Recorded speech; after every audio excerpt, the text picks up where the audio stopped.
Okay, Shalom, we back in the word of the Most High. Let's go to Exodus 34 and 15. Let's look at this. It say, lest thou make a covenant or a contract agreement with the inhabitants of the land, and they go a whoring after their gods, and do sacrifice unto their gods. And one call thee, and thou eat of his sacrifice, right? So, he said we're not supposed to be making no contracts with the inhabitants of the land, there or here or anywhere. Lest we go a whoring after their gods, what they believe in. All the gods of the nations are idols. Look at Numbers 25 and 2. Numbers 25 and 2.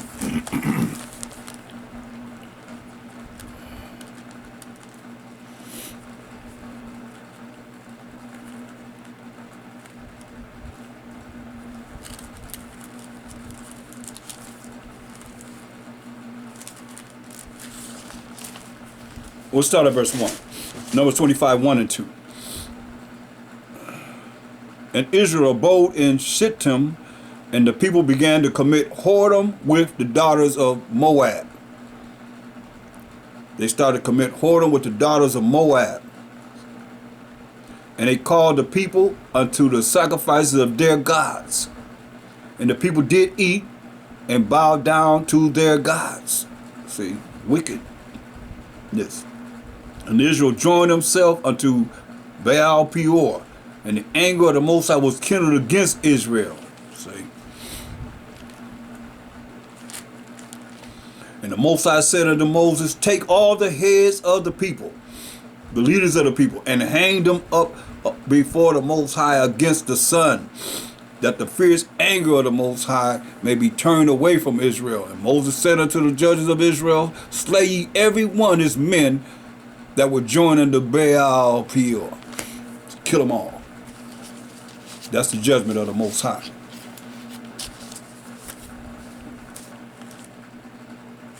Go to 1 Corinthians, the 8th chapter. 1 Corinthians, the 8th chapter.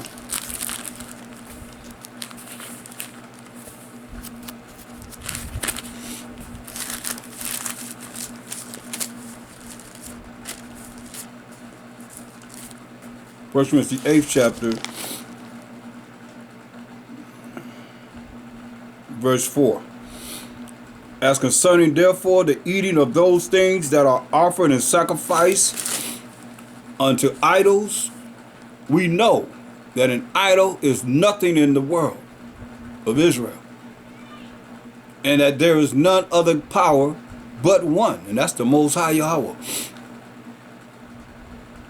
For though there be that are called gods, whether in heaven or in earth, as there be gods many, and lords many, but to us there is but one power, the Father, Yahweh, of whom are all things, and we in him, and one power, Hamashiach Yahushai, by whom are all things, and we by him. Howbeit, there is not in every man that knowledge. Everybody don't understand this. Don't have the knowledge of this.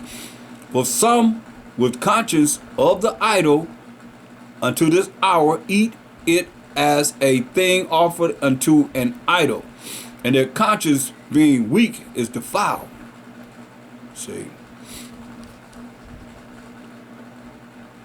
gotta watch what you eat amongst these people, because you don't know what they doing and how they doing it. Verse 10. For if any man see thee which has knowledge sit at meat in the idol's temple, shall not the conscience of him which is weak being bothered to eat those things which are offered to idols? They see you, especially you're a so-called leader, you eating in the idol temple, they're going to follow the same suit. And through thy knowledge shall the weak brother perish, for whom Hamashiach Yahushai died. Because you doing what's wrong, he going to follow you and doing what's wrong. The weak brother going to follow right along with you and perish.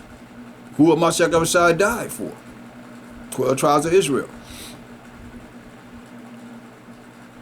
But when ye sin so against the brethren, and wound their weak conscience, ye sin against my Mashiach. See? Wherefore, if meat make my brother to offend, I will eat no flesh. While the world standeth, lest I make my brother to offend. Can't do that. That's why he said, I won't eat nothing. No meat. Sacrifice unto idols. So my brother follow suit with me, he do the same thing I do, you're going to perish too. That's why he say, I'll cut it out. No thank you. Because they were doing that. That's why we read it in the old and we see it in the new. Until this day.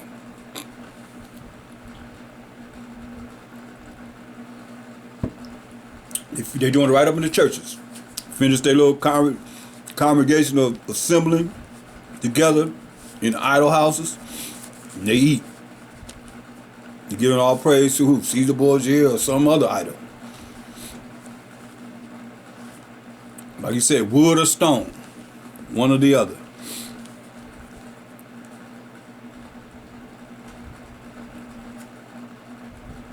Exodus 34:17. Thou shalt make thee no molten gods, no molten idols.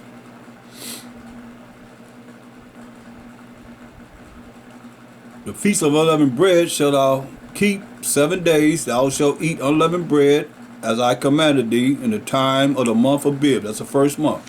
Feast of unleavened bread is around the Passover. For in the month of Abib thou camest out from Egypt. This is the month that we came out from Egypt. The first month of the year, Abib. New beginning. And everything began to, like the springtime between Esau's 3rd month to the 4th month. All that open up the matrix is mine. He said, all the men that open up, all the women that open up the matrix is mine. And every firstling among thy cattle, whether ox or sheep, that is mine. That is male. But the firstling of an ass, thou shalt redeem with a lamb. And if thou redeem him not, then shalt thou break his neck. All the firstborn of thy sons thou shalt redeem, and none shall appear before me empty. You tell you're not supposed to appear before him empty. You're supposed to have something to give. That's Deuteronomy 16:16. Deuteronomy 16:16.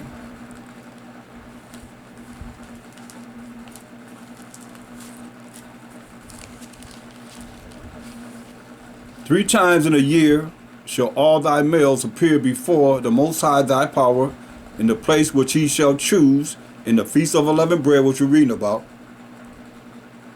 and in the feast of weeks, 50 days after that, and in the feast of the tabernacles, which is in the 7th month, and they shall not appear before the Most High empty. Every man shall give as he is able, according to the blessing of the Most High thy power, which he have given thee. So if the Most High bless you, you must prepare yourself for these feast days that you can give something. I have something to give on those days. Exodus 34 and 21. 6 days thou shalt work, but on the 7th day thou shalt rest. In earing time and in harvest thou shalt rest. So 6 days of the week we're supposed to work.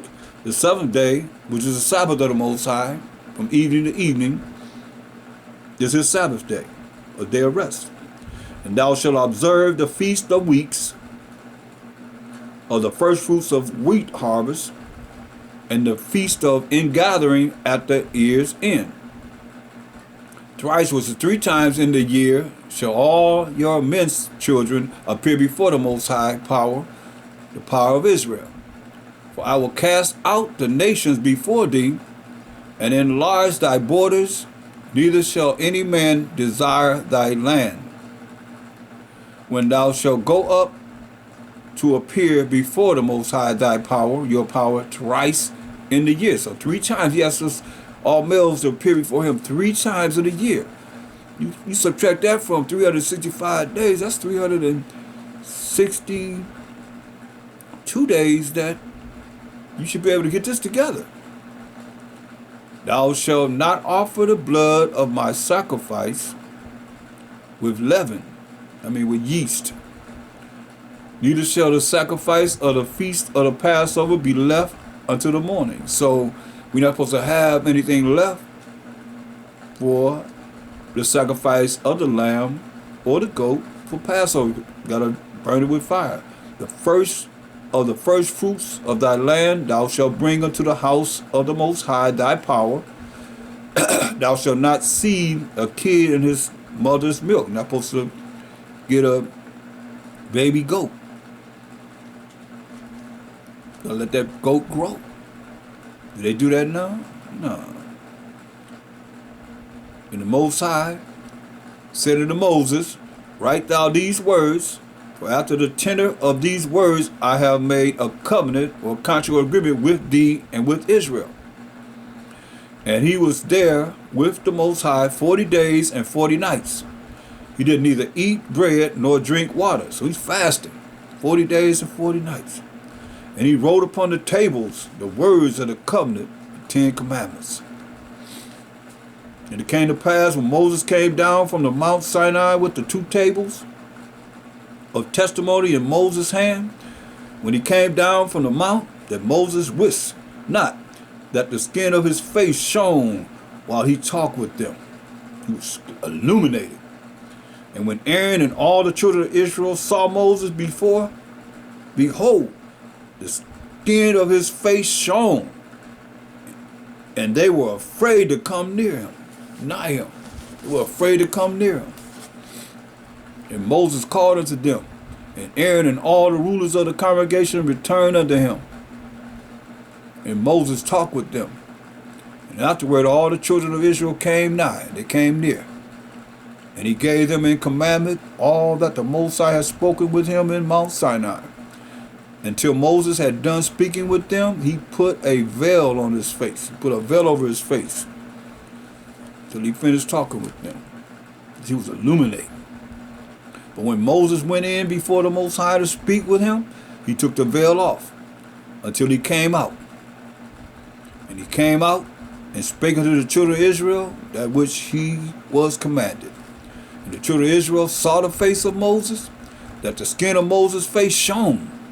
And Moses put the veil upon his face again until he went in to speak with him. So he put this veil on his face. His face was illuminating. What kind of light, or how did that look?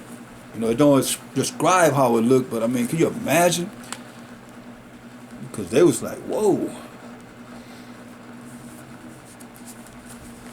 The Spirit of the Most High was all over him. Remember, the Most High he doesn't deal with Moses in visions and dreams. He deal with him mouth to mouth through the angel of the Most High. So, hope that was edifying. We went through a lot in this particular breakdown. I'm going to stop right there, and we'll continue at another time to continue going over these laws.